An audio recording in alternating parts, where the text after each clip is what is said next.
Midi Libre, en direct, au cœur de l'événement. Bonjour et bienvenue sur midilibre.fr, ici toujours en direct du Miam, le salon de la gastronomie et des produits du terroir. Nous allons nous éloigner un tout petit peu de l'aspect gastronomique, quoique pour parler bonne bouffe, à l'inverse de la malbouffe. Je reçois aujourd'hui monsieur Laurent Chevalier. Docteur Laurent Chevalier, vous êtes médecin nutritionniste, chef de l'unité nutrition au CHU de Montpellier, chroniqueur à Midi Gourmand, et vous avez fait du bien manger, du manger sain, votre cheval de bataille. Alors effectivement, je dirais que c'est une vieille histoire. Et je me souviens, il y a 15 ans, quand je travaillais au CHU, enfin je travaille toujours au CHU de Montpellier et en clinique, enfin c'est en clinique que je dirige l'unité de nutrition médecine environnementale, j'expliquais qu'il y avait une vraie problématique avec tous ces additifs.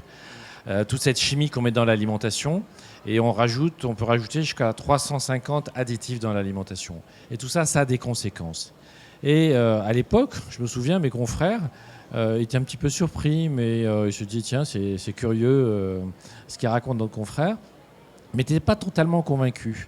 Et depuis quelques années, c'est exactement l'inverse. Ils viennent me voir en me disant, c'est toi qui avais raison. Effectivement, on s'aperçoit que les associations entre les additifs posent des problèmes digestifs. Ça peut même parfois aller au-delà.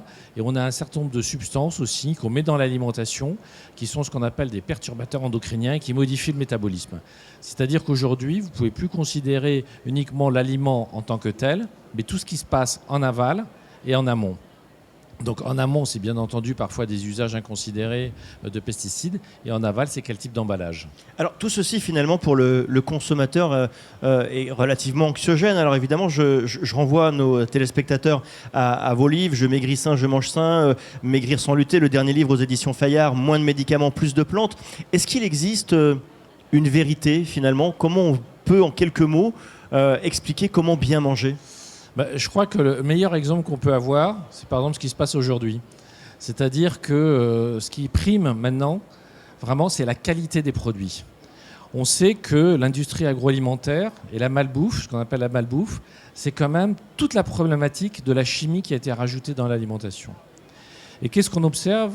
C'est ce que je vais développer un petit peu tout à l'heure lors de la conférence. Qu'est-ce qu'on observe au niveau des grands groupes internationaux? La caractéristique des grands groupes internationaux, mais pas que dans l'alimentation, c'est la tricherie. On vient de le voir avec Volkswagen, mais on l'a aussi dans l'alimentation, où en permanence, on essaye de vous rajouter des phosphates qui vont alourdir le produit, de l'eau. Par exemple, dans les jambons, vous pouvez même rajouter de la poudre d'os, par exemple, dans certains jambons industriels, donc ils n'ont plus rien à voir avec le produit initial. Et donc, c'est cette espèce de grande tricherie qu'il faut absolument dénoncer, débusquer. Et quand on vient dans un salon comme celui-là, tous ceux qui sont venus, c'est qu'ils cherchent justement une qualité dans la nourriture, et c'est ce qu'on peut trouver ici, et c'est ce qu'on ne trouve pas forcément partout.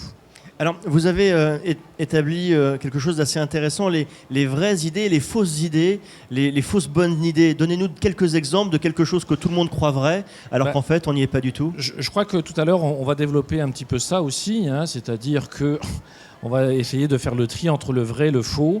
Maintenant, si vous voulez, avec l'alimentation contemporaine que l'on a, de type industriel, les gens digèrent mal. Donc ils ne se sentent pas très bien, ils ont des troubles digestifs. Donc ils arrêtent le gluten, ils se disent on se sent mieux.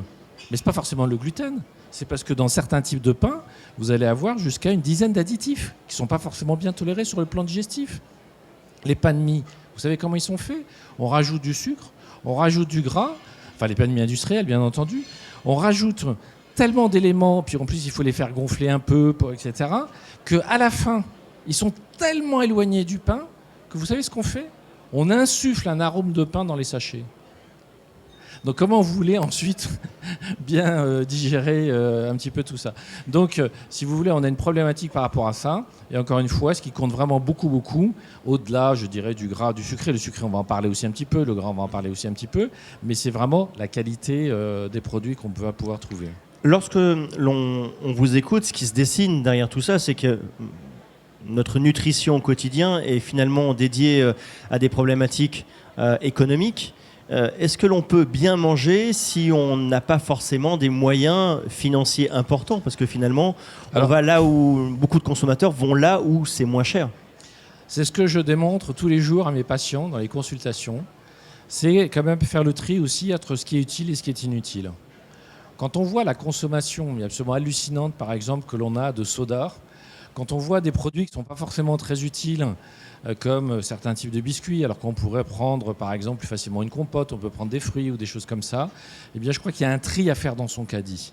Et pour de nombreux patients qui ont des moyens limités, on apprend à faire le tri, enfin disons qu'on discute, et sur un certain nombre de produits inutiles qu'ils ne vont plus mettre, il va leur rester de l'argent, et à budget égal, ils vont pouvoir s'acheter du bio.